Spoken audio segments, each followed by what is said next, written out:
আমরা আর একটা জানতে চেয়েছি, এই মন্দিরের পেছনে একটি গাছ রয়েছে, সেই গাছ সম্পর্কে নাকি অনেকেই জানে না, কি নাম সেটাও বলতে পারে না। হ্যাঁ, এটা ঠিক, আমরাও জানি না। আমার বাবার আমলেও তারাও জানতেন না, আমার দাদুর আমলেও গাছটি ছিল, তিনিও জানেন না। গাছটি কিন্তু বাড়ে না, গাছটা ওই একই রকম।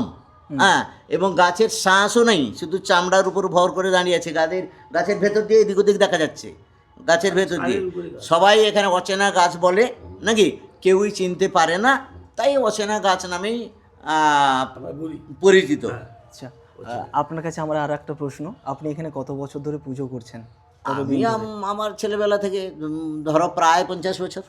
আচ্ছা, কারণ বাবার পরে বাবা পুজো করতেন, এবং এটা পালাক্রমে আমরাও এই যে পুজো করি, এই আর একটা মাস পরে চৈত্র মাস শেষ হয়ে গেলে পয়লা বৈশাখ থেকে অন্ন শরীর এসে যাবে আমাদের।